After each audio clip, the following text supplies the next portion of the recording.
Holland Webb is a full-time freelance writer, editor, and he's also a ghostwriter. Holland stopped by our podcast and provided some steps we should take to start writing a book. He also shared some other writing tips and career opportunities in writing. You have to hear what happened to him after reading Charlotte's Web as a child, plus see how he responds to my surprise questions. At the end of this episode, I'll come back with my takeaways of today's show. Welcome to the 24-Hour Boss Podcast. This is the show where we talk about business, online marketing, and side hustles. You ready to dive into it? Let's talk about it. Mr. Holland Webb to the 24-Hour Boss Podcast. Mr. Holland, welcome. Thanks, Brian. Hey, thank you. I appreciate you deciding to join and just let me pick your brain in regards to book writing and editing and whatever else we can tackle in this episode. All right, so I wanted to kind of start this episode just with this thought, and it's kind of like how important is writing? I guess you can also put reading with that. And the reason I'm saying it is because I heard there was an actor that I heard, he was speaking to some young people, and he stated that some ask him like, hey, I want to do what you do. What would you suggest for me to be a great actor? What is one of the things that you would suggest? And it just kind of blew me away, his response. He stated that, well, I tell people the first thing they need to know how to do is they need to know how to be able to read and write. And the reason he was saying that is because he was saying before we even start acting, before we even start, putting anything on screen, we have to read our scripts. So somebody has to write those scripts. And I guess that's what kind of made me think about that thought. And I just wanted to pick your brain to see, maybe you could just elaborate on how the importance of writing. And I guess, like I said, reading, I know it goes with that as well. But what are your thoughts when you think of that in regards to acting or in regards to anything? Because everything we read, everything we see, there's something written. So what are your thoughts in regards to that? Yeah, we learn to write in school, and it starts out with penmanship and how to spell words and how to make the marks on the paper that other people can read. And eventually that becomes composition. And I think for a lot of us, it's never really explained, why are you doing this? We just kind of sit there and do it. Or when I taught middle school, I had students who just sat there and didn't do it. But we don't really know why we're doing this. But writing is actually a way of organizing and developing your thoughts. You organize and develop your thoughts through the writing process. And ultimately, when your thoughts have been honed and refined enough, you present them to the world in a publication. So you're looking to find that original thought or find a fresh take on a classic thought or idea, and then develop it in a logical sequence and think about it and refine it and go over it enough that your words clearly communicate exactly what you believe to be true about the topic that you're talking about, so that other people can understand it. It's as much about how you think as it is about the words that you use, the order that you put them in, or certainly the punctuation and grammar. That's part of that many people sort of elevate in writing. I think that's because English teachers elevate that. And they talk a lot about adverbs, or they talk a lot about misplaced modifiers, and those things are important, but they're not why we write. We don't write so that we can pick out the adverbs in a sentence. We write so that we can develop our thinking. Yeah, I like that. That's great. I guess it's the way we express ourselves, and every guitar player or musician, they all are talented, but they all have a different style. I guess every author is different as well, when you think about that. So let me ask you this in regards to, I guess, writing and reading, the psychological benefits of reading. I've heard people, say there's benefits in that. What would you say to that in regards to writing, reading? What are the psychological benefits of it? Oh boy, that's quite a question. Yeah. Let's start with reading fiction, because I think that's something a lot of folks do as a way of Yes. relaxing. Yes. The psychological benefit of reading fiction is that it allows you to empathize with other people.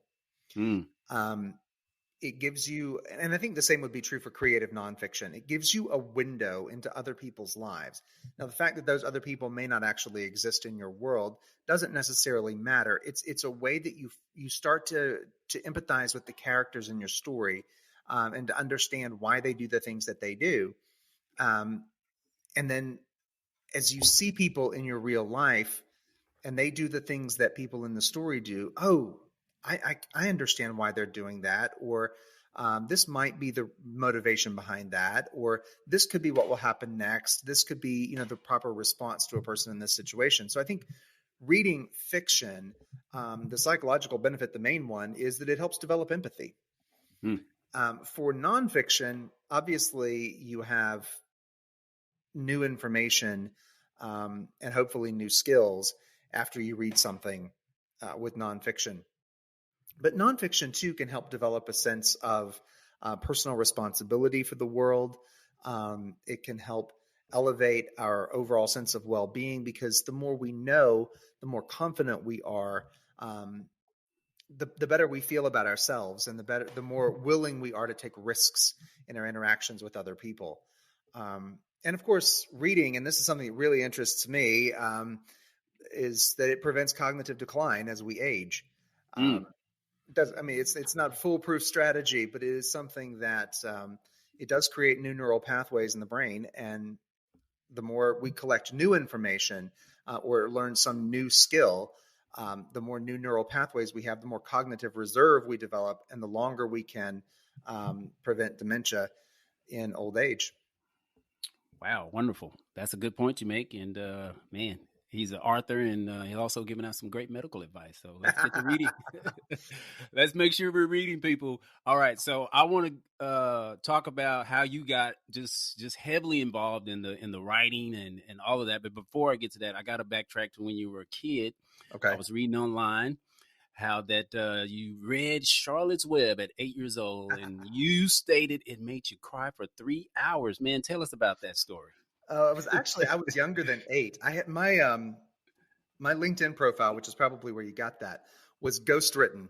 I had a guy who's I mean, I'm a writer, of course, and I ghostwritten other people's LinkedIn work, but I was uncomfortable doing my own because I knew that I wouldn't express myself as well, talking about myself, as I could for someone else. So I hired a guy to do it for me. And when he wrote it up, we talked about it. And I was actually quite a bit younger than 8. I learned to read very, very early. And but we didn't think people would believe me if we put the real story down, so we just left it as 8. But I remembered that because it was the first book I ever really read, Mm, that wasn't, a little golden book kind of thing. And of course, Charlotte's Web. I mean, you fall in love with the characters, and then, I yes. mean, if, no spoiler alerts here, but Brian, you probably have read it or you've seen the Yeah. movie or something. Oh You know yeah. how it ends, right? It's just wrenchingly sad in some ways. And I can remember just lying on the floor and crying because, all my friends, Charlotte and Wilbur and Templeton the Rat and the whole crowd, were gone. The book was over. And I remember my mother saying to me, this author wrote another book. I think it's The Trumpet of the Swan, which of course is not nearly as good as Charlotte's Web. But she said, we can go to the library. We can get another book to read. And so, of course, I got another book to read, and then another and another and another. Mm, And reading was very helpful to me, as a child and as an adolescent. We moved a lot and spent a lot of time in transitional settings. So for me, having a book to read and characters in a book to interact with in the recesses of my imagination was really helpful. It was a great place to retreat and to kind of learn how people get along in the world. wow. Yeah, that book really impacted you. It sounds like it really impacted your life. Man, that is something. But I guess that goes to the author. I mean, I guess we got to credit, the author. I mean, that great writing, right? Just to really bring out the emotions in you as even as a child, and you pick it up. And so in regards to To go on with go that, ahead. E.B. White, who is the author of Charlotte's Web, is also the author of a book called, I think it's The Art of Writing Well or On Writing Well. Hmm. Um, and it's kind of the Bible for writers in English. It's super small, but it's got everything you need to know about writing. It's called, I'm almost certain it's called On Writing Well by E.B. White, and believe it was co-authored by William Zinsser. So while White is best known for Charlotte's Web, he was an extraordinary writer and teacher of writing. And children's fiction is probably the most difficult thing to write, um, because children don't have long attention spans, Yes. and they don't necessarily want to sit there and stare at the pages of a book when they can do something that's more interactive. So if you're going to write something that really captures people in the way that Charlotte's Web has done and a few other um, young adult and middle grade novels have done over the years, you better write something that's absolutely extraordinary. And of course, he did that. Yeah, I would totally agree. Um, Let me ask you this. This isn't one of the questions, but it just came to mind as you were just talking about just reading. So, of course, now we're in the digital age. You got paperback books versus Mhm. digital books. Do you see, like, with digital books being, I don't know, a hinder or anything in regards to people reading, or do you think it improves it or make it better? What are your thoughts on that? I think people are reading more on the screen, so we're more used to doing that than we used to be. Right. I think it depends on what you're reading. If you're looking for information, if you're really searching for facts, online publications are certainly a lot easier to scroll through, scan, use the search function. You've got what you need. If you want to sit down and read a novel, I know there are people who use the Kindle for that, but most of my friends who are big fiction readers or creative nonfiction readers, they like to have that book in their hands, Yes. paperback, and there was a time that ebooks seemed like they were going to take off. And I think that's, um, they have kind of stabilized or maybe dipped a little bit in sales, and people are still buying paperback and hardback books. And I think you kind of hinted at this in the same question, and that is, are we reading shorter now, right? Yeah. Are we wanting to just, find those little tweets, or are we wanting to find super short things and read them and move on? Yes and no. I mean, think about the most sold series ever, which is a 21st century series, Harry Potter. I mean, Mm, the last book of that was going toward 1,000 pages, and it's considered a young adult novel. So we still see some really thick books come out that sell massive numbers of copies. It's just that I think people are reading more than they yeah. used to. Okay. So they are reading more short form, but they're also continuing to read long form books. It's not that we gave up on that. And we're doing that with movies and TV shows too. Right. Um, the Lord of the Rings is ridiculously long, and we have TV shows that go on for an hour, and we watch them week after week, and they last for extended periods of time, and we'll still stick with them. A well told story, or a really valuable piece of nonfiction is going to capture people's attention. It doesn't matter how it's presented or how long it is. Right. Yeah, I agree. Good points. Good points. So your preference, nonfiction, fiction, or you just both? Doesn't matter. Well, I like both. Yeah. Okay. All right. So in regard to the Charlotte's Web event, is that what kind of got you inspired to, you know, just writing, reading, like what you're doing now? I guess is Yeah. that what kind of? Well, it got me inspired to read. Okay. Yeah. So I was a avid reader as a child and a teenager, which is not always a good thing, by the way, if you want to be a writer, because most people are not. Most people are not avid readers as children Hmm. and teens. So if you're going to write, you're writing for an audience that may not be made up of people who love books or words or articles. You may be writing for people who hate reading and they're being forced to read for their job, or because they need to know some piece of information, or because they're in a class and the teacher is making them do it. Um, and it can be helpful to have a background as someone who doesn't like reading, or who didn't like reading until a particular point in life, and then you can kind of use that experience to know why you didn't like reading, and use that well. But anyway, to your point, that was when I discovered that I loved reading. I don't think I made the connection that there's a writer behind the books for a while. and that eventually I realized you could become that writer behind the books. And I wanted to be a writer quite, as I guess in high school at some point along the way, I remember wanting to be a writer. But by the time I hit college, I realized that most schools didn't offer a major in writing, and that was for a reason. There weren't a whole lot of jobs available, as a best-selling novelist or something. There were too many factors that came into play there. It's like saying I want to be a, singer. I want to be an actor. There's just not. You've got that set of A-level people, and then you've got everybody else who's mostly part-time or volunteer. So I spent a long time writing I had other jobs that were writing heavy in tasks before I actually became a full-time writer. Sweet. Cool.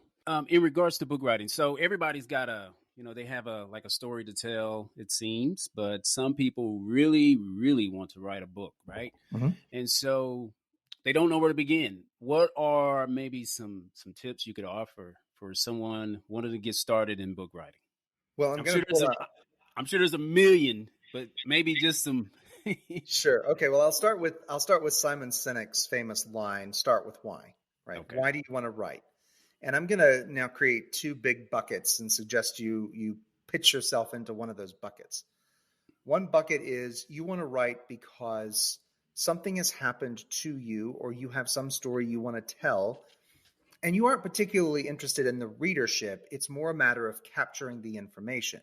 For example, maybe you want to tell your life story so that your children and grandchildren will have that for posterity, so they'll know what your life was all about.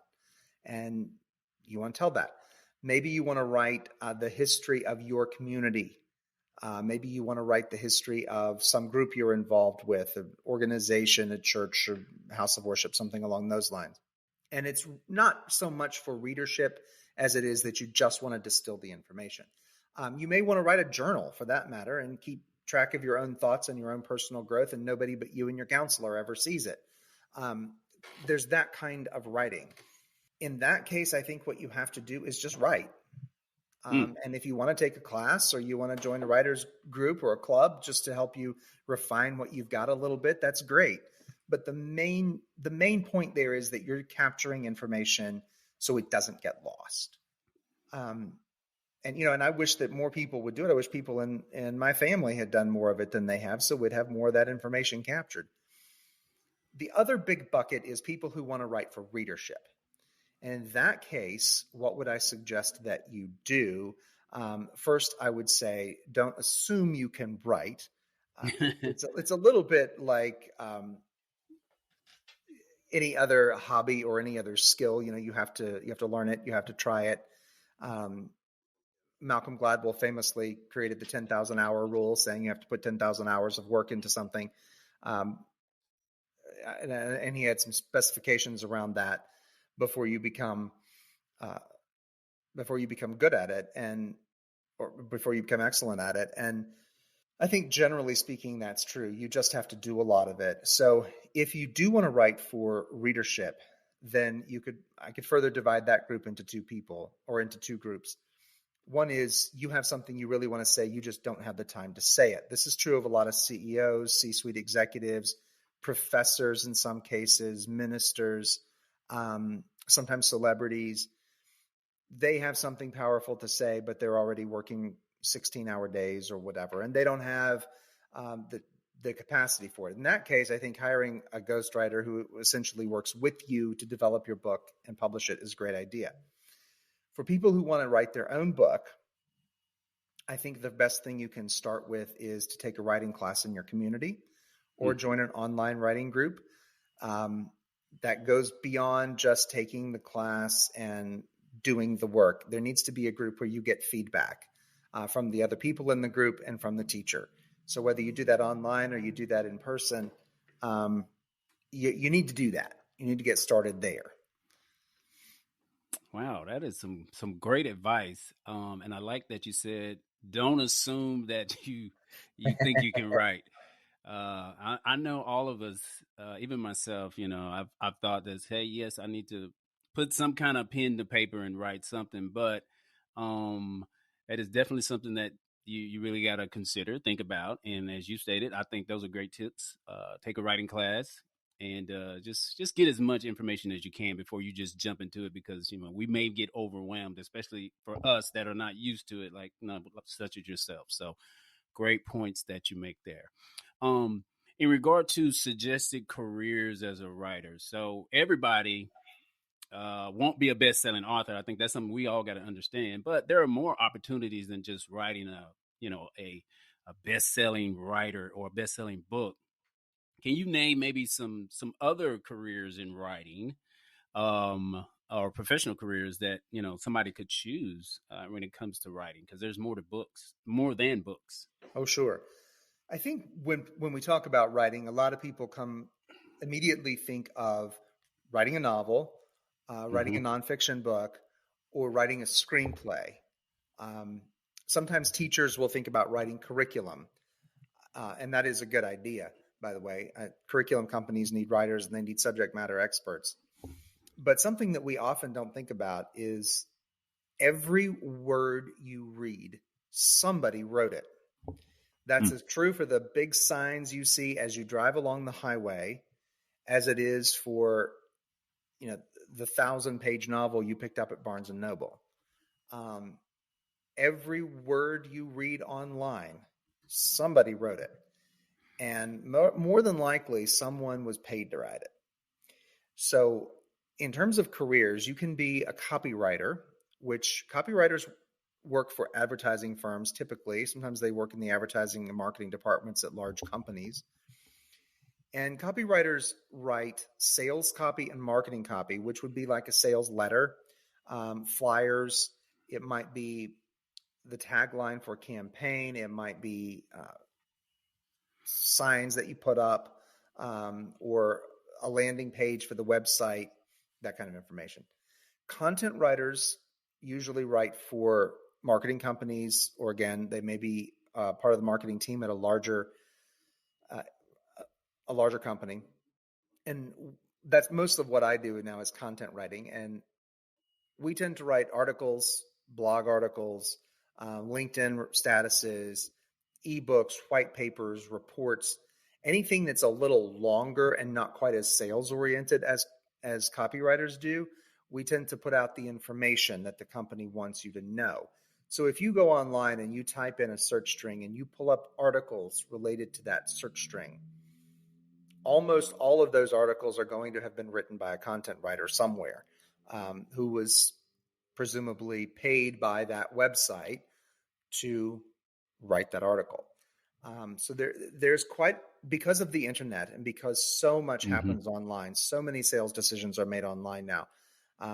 People are deciding whether or not to buy from you before they ever even visit your website, before you ever know they exist.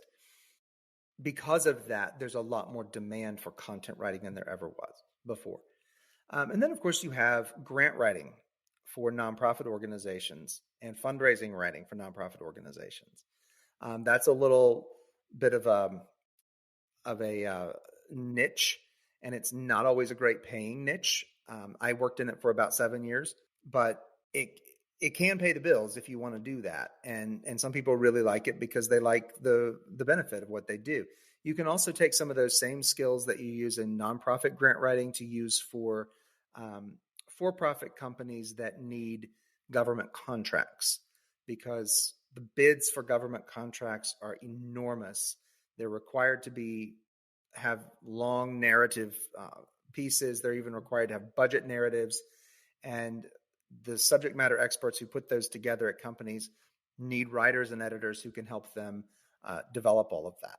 So there are a lot of opportunities in marketing and education, in nonprofits, in for-profit companies, at government agencies, either to have a full-time job as a writer or editor, or to have a full-time job that requires a lot of writing and editing in your daily tasks.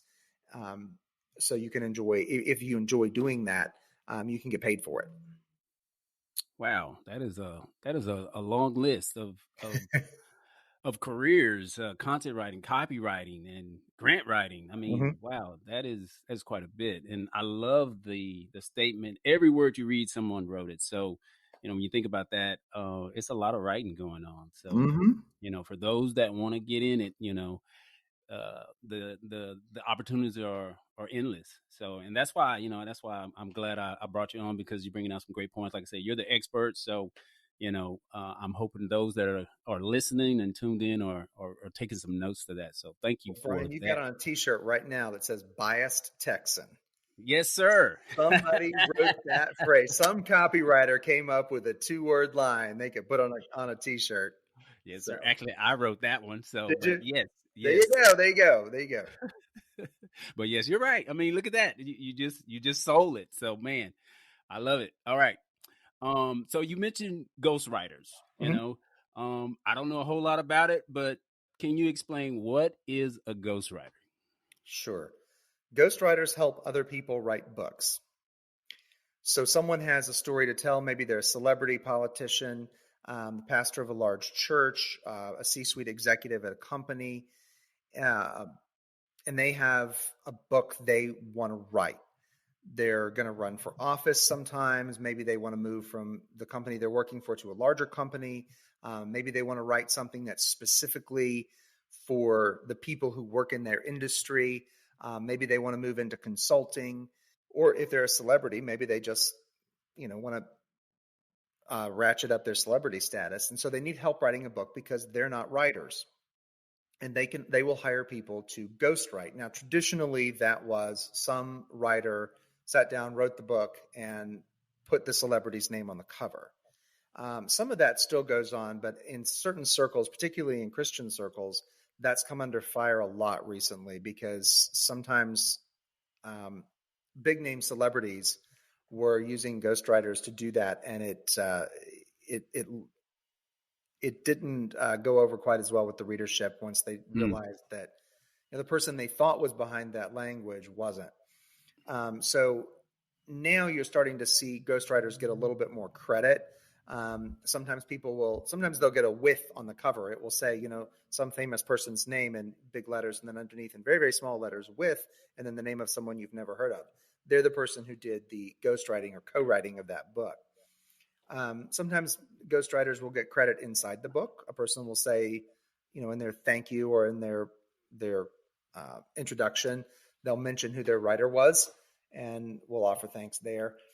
So it's people are being a little bit more forthcoming about it now, and sometimes ghostwriters are well-known writers themselves. Hillary Clinton recently released a novel with Penny. What is her name? Louise Penny. Well, Louise Penny is a novelist. She's a New York Times bestselling novelist. Every book the woman writes, goes up Hmm. to the top of the charts.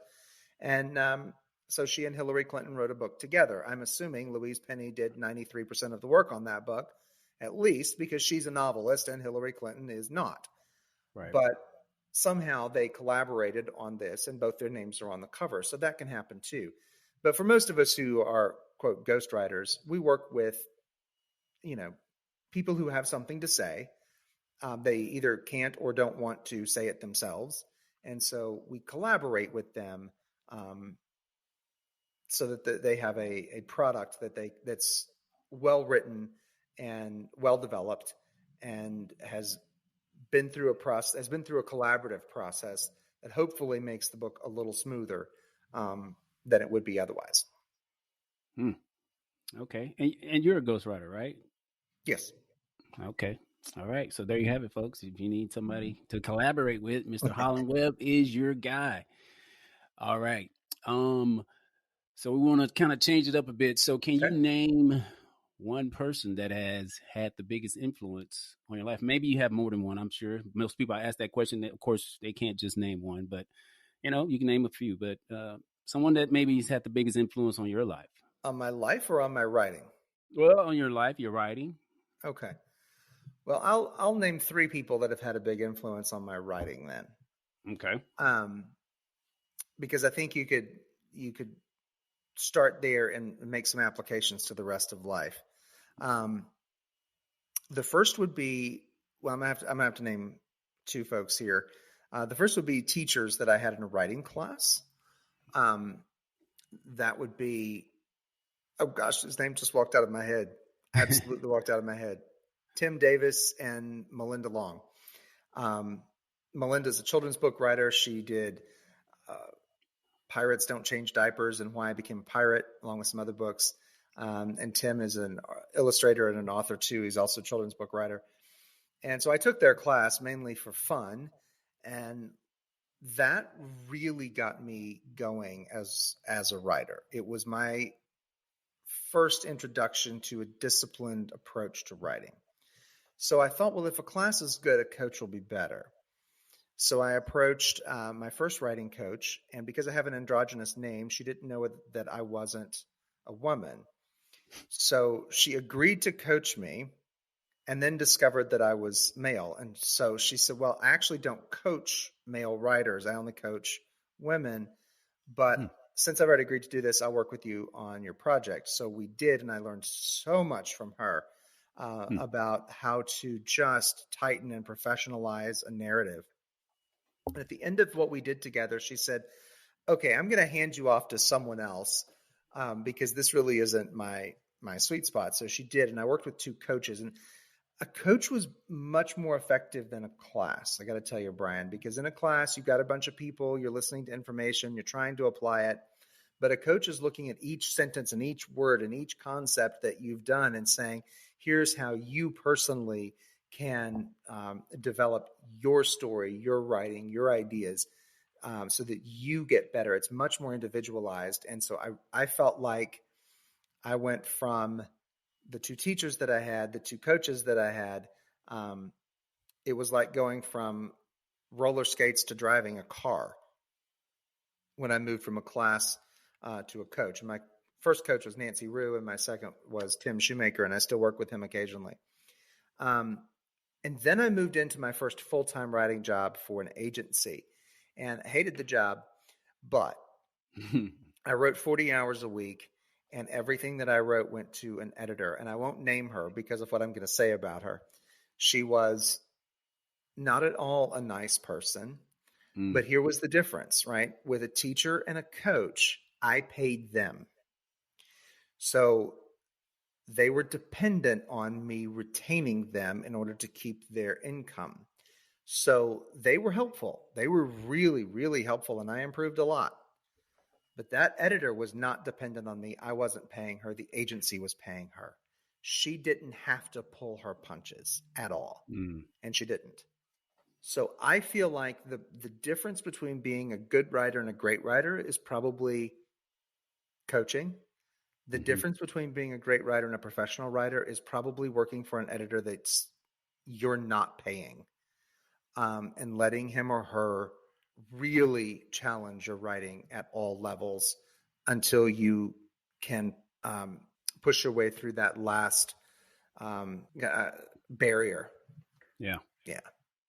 Okay. And it sounds like you kind of gradually saw an increase from going from classes to coaches, and so I guess it goes to what you said earlier. For those that want to write, I think you even mentioned take a class Mm-hmm. like that, Yeah. or get a coach. So you've learned, I guess you could say you learned your lesson from having a class, and then you go to a coach, and then it just kind of catapulted you. So Mm-hmm.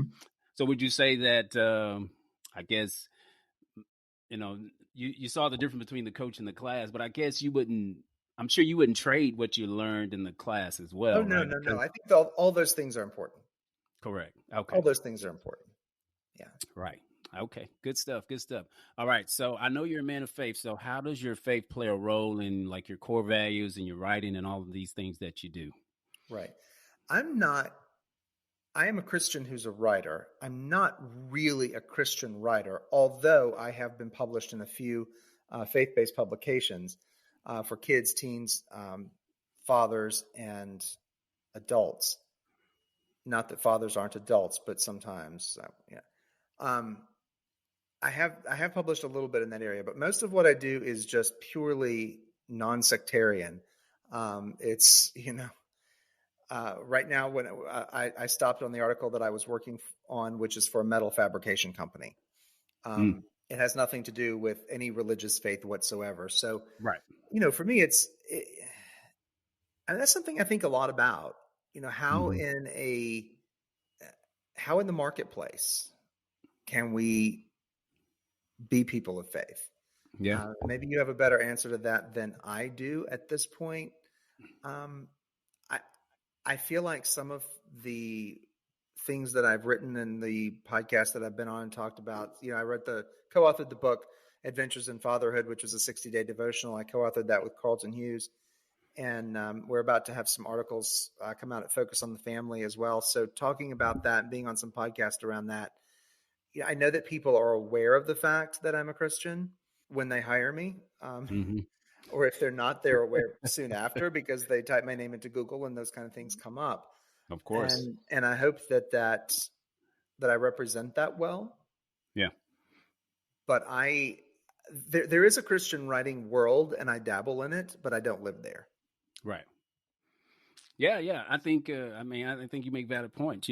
Yes, of course, we're Christians, but everything in the world is not. Like you Right. said, the construction company needs somebody to write their sales pitch or whatever. So, Right. as you stated, But I think, unlike the editor that was not nice to you, I think the only thing we can do is be nice to people. Treat Right. them nice, and they'll see our light. So, well said. I like that. All right, you like surprises, Holland? Oh boy. We'll see. Depends on the Okay. surprise, Brian. Yes. Okay. Well, I got some surprise questions for you. All right. You don't know what they are, but they're very easy to answer. All right. Okay. So, which do you prefer, boneless or bone-in wings? Bone in. Yes. All right. Bone in. Yes, sir. I'm with you on that. Okay. This one maybe a little tough, but you're a writer, you're an author, so you may be able to just breeze through this. Okay. Who would you say would be a better superhero? Frodo Baggins from Lord of the Rings or Harry Potter? Oh, I'm Team Frodo on that. Okay. I'm All Team right. Frodo. I think he's a great superhero because he's so unlikely. Yeah. Yeah. Okay. Yeah, I liked Frodo. I love the Lord of the Rings movies, by the way. So Yeah, me yes. too. Okay. Which do you prefer, chocolate or vanilla ice cream? Oh, vanilla. Okay. Yeah, I like real vanilla. Not, most of the time you get vanilla ice cream and it's really just ice milk with a lot of sugar in it. But you put real vanilla flavoring in something. It has a genuine that real Madagascar vanilla. And oh yeah, I much prefer chocolate. Okay. All right. Last surprise question. Team iPhone or team Samsung? I have a Samsung purely because it's cheaper. And I can't Okay. stand spending money on technology if I don't have to. Well, all right. Hey, I can't disagree with that. That makes too much sense. I mean, we need to save every penny we can in this day and time. All right. Well, thank you for answering all those great surprise questions. And that was the last one. See, that wasn't too hard. It wasn't too bad. Yeah. All right. So, advice for maybe someone wanting to be an editor, such as yourself. What advice could you throw out there for anyone? Well, I think I the think you first already advice. mentioned some, but yeah, go ahead. Well, if you're looking to do this and be paid for it, I think my advice would be different if you say I want to write a book, because wanting to write a book is not the same as saying I want to be a professional writer. So we talked about writing a book, and a great idea. I think the first step should be find a class that will help you get started. And that can be an online class or an in-person class. Find your team, find your group that's going to work with you. If you want to be a professional writer, there are a lot of free resources available on the internet. So the first thing I'd say is don't pay for a class, don't pay for a certificate, don't pay for any kind of program until you've accessed some of the free sites that are available um, and learned a little bit more about the industry. Then go ahead and find a class that you want to take. Reach out to some people on LinkedIn. Just look for content writers and copywriters and ask them for advice. You can get a lot. You can start to kind of put together what the job is and what the industry looks like. Then I think the second thing I would recommend folks do is put together their resume, although I'm rarely asked for it. But put together a resume, a writing resume, if you have one, and a writing portfolio. So if you've written anything and you don't have a non-disclosure agreement, you can put it in your portfolio. Um, and there's a site online that will allow you to put 10 or 15 pieces of your portfolio up for free or something very close to free. It's called Journo Portfolio. You can create a portfolio through them. Um, if you don't have anything that you've actually written for someone, you can write sample pieces as if you were writing for a site or as if you were writing for a company, as long as you note that they are samples, they are fake. You didn't actually write for Nike, or you didn't actually write for, whatever mega brand you want to write for, that you are just offering a sample of what you could do where you asked, so that you have something to show people. And then I think a good place to start is with marketing agencies in your area who may need a content writer. There are some sites where companies will advertise. ProBlogger is one. And then the platforms that connect freelancers with job opportunities, Upwork is one, Fiverr is one. You can find at least a few on there. When I was doing that, I had to pitch about 100 times to get one client. Hmm. So, you pitch 100 times to get one client. Now, if you're pitching more than 200 times and not getting a client, something's wrong. Yeah. But if you're pitching less than 200 times to get one client, you're probably just like everybody else, because cold pitches just don't do very well. But you may have to do that and get a few. And then being really active on LinkedIn. That's where business professionals hang out. And if Mm-hmm. you write up terrific posts, usually those are about 1,260 characters, not 1,260 words, 1,260 characters. But if you write some great stuff on LinkedIn and show what you can do, people will hire you from that. There are a couple of writers that I follow on LinkedIn. I wish I could pull their names out of my head right now, and I can't. But they're terrific writers, and you can just tell because of what they write for the site. I don't know what they do for their clients, but what they put out for themselves on LinkedIn is just outstanding. It's also a good place to start following and meeting with people in particular industries that you want to write for. Some years ago, there was a guy posted a question. It was actually the question that you just asked me about faith. And I don't even remember who this was. And I don't think he lived in the US. I think he lived in Nigeria. And he posted that question, and hundreds of people were saying underneath his original question, yeah, I think the same thing, or they were offering suggestions, or he really generated a lot of dialogue. And I noticed this one person's response was particularly profound. And I thought, oh, I like that guy. I'm going to follow him. So I did, and I discovered that he was founding a media company, a small media company. Wow. So for months, I was liking his post. I'd comment every now and then. I'd participate in anything he brought up on LinkedIn. I didn't stalk the guy, but I did let him know who I was, and I watched him. And one day he posted, "Hey, I need a freelance writer. Does anyone know somebody?" Mine was the first comment under there. Yes, I could do this for you. So he gave me a test, and I've been with their company for, I don't know, 2, 3, 4 years now. And it's grown tremendously since I've been there. And I think I'm one of the longest lasting people because it's a fairly new company. But, they ramped up tremendously, and I make about $1,000 to $1,200 a month from them now. Wow. I started out with nothing. But you just have to kind of find people and work it. It's not something you can just land. I wouldn't quit my job and do this in the 3-week time span. I think it's something that takes several months or even a couple of years to build that book of business. But once you've got it, sometimes clients will recommend you to their friends or colleagues, maybe their enemies. I don't know. Maybe that's how I get recommended. But word of mouth can help. And if you appear, eventually you get to do things like be on Brian Hill's podcast, There and you go. people see that, and they see that you've been on several podcasts, or they see that you've been interviewed places, you taught a course or whatever, and then they just assume that you're good and they'll hire you. I would say don't try to get clients by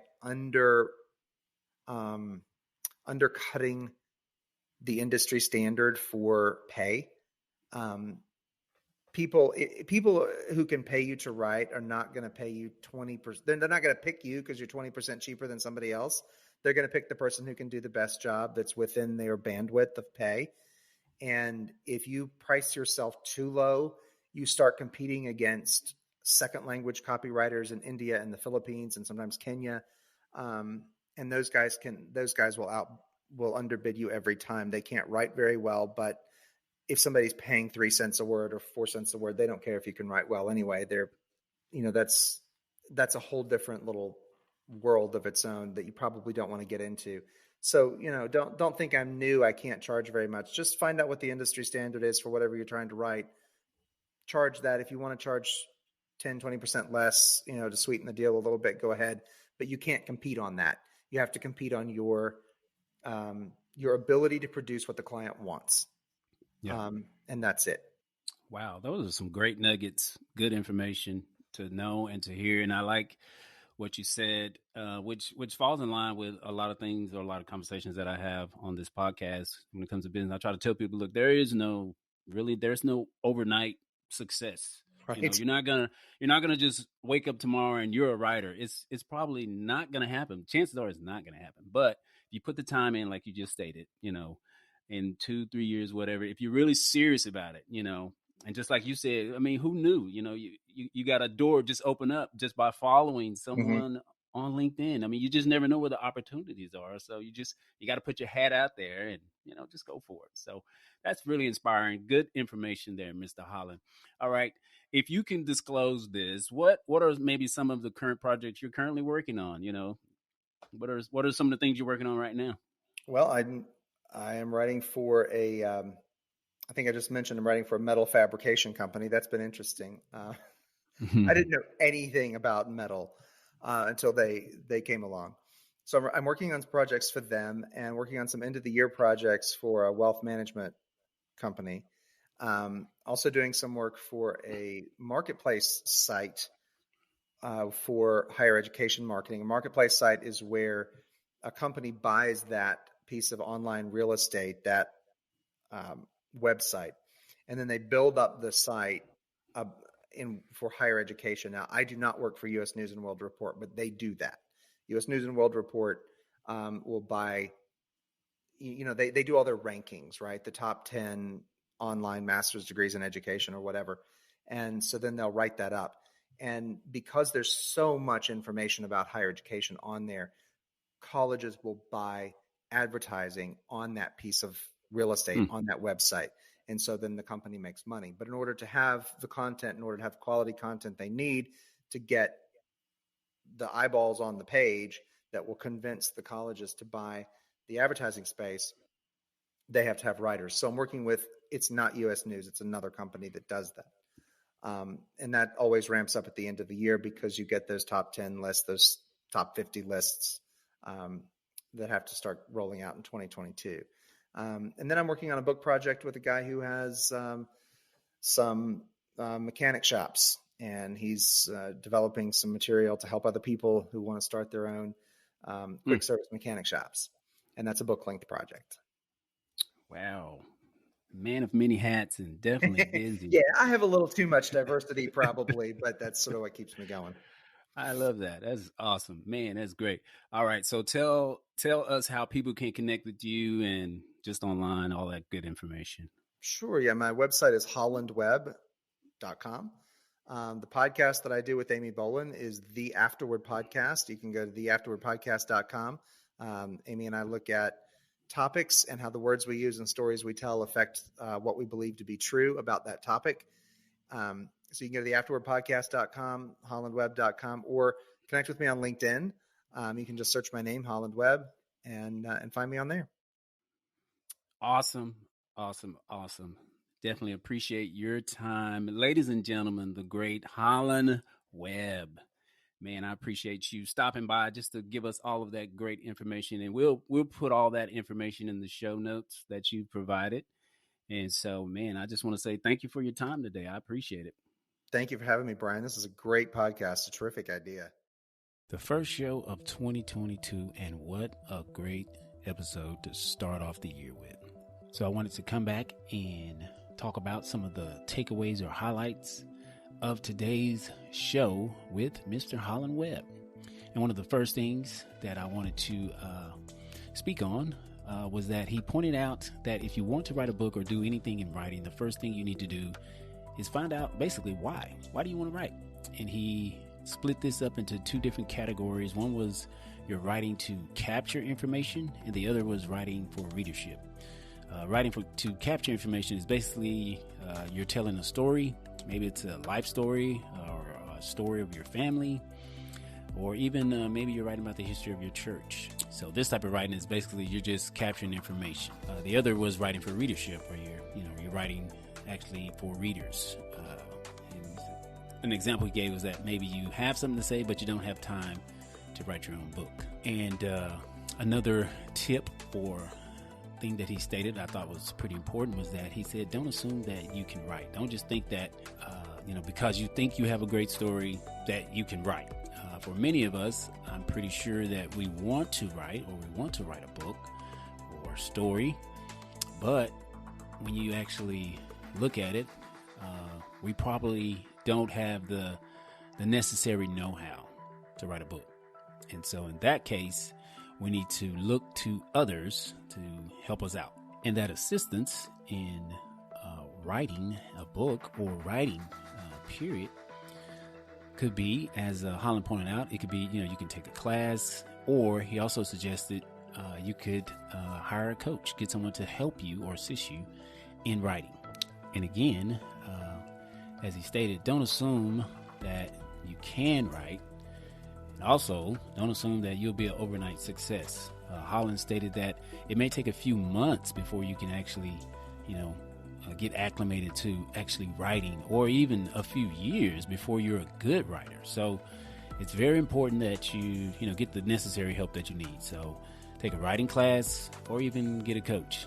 Either one of those will be able to help you out and get you started in the path of whatever direction you want to go in writing. Another great point or great tips that was provided in this episode was that careers in writing. There was copywriting, there's content writing, and there's grant writing. And I love the quote that he stated, which was, everything we read, someone wrote it. And when you think about that, everything we read, whether that's a t-shirt, whether that's a billboard, whether that's something on the internet, everything we read, someone wrote it. And so that tells us that there are plenty of careers in writing. So you just have to figure out where you want to begin. Do you want to be a book writer or write a book, or do you want to write some content, for the web, for a website? There's plenty of opportunities. One of the last things he mentioned, which is a great source, is LinkedIn.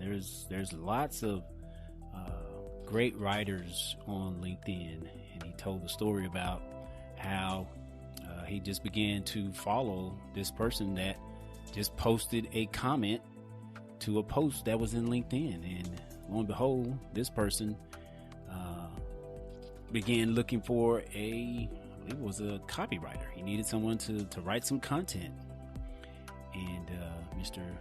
Holland actually was able to assist this person. But had he not been on LinkedIn, and had he not seen this person on LinkedIn or connected with them on LinkedIn, probably wouldn't have had that source. So networking is a great way to not only connect with people, but also to learn from others.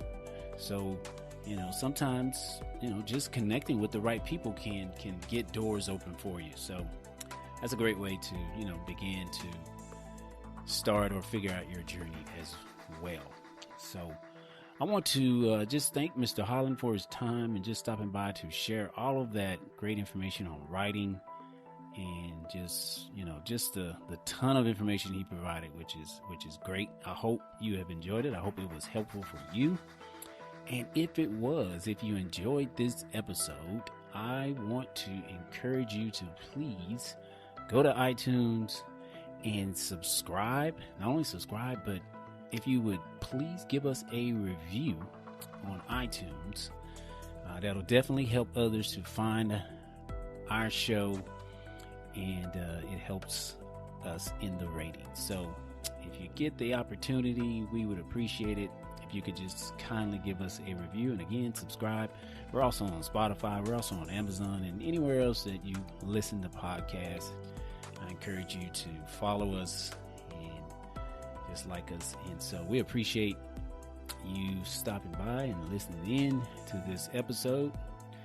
And that's about it for this one. And so just want to say, until next time, go and do great things. And remember, if you don't, someone else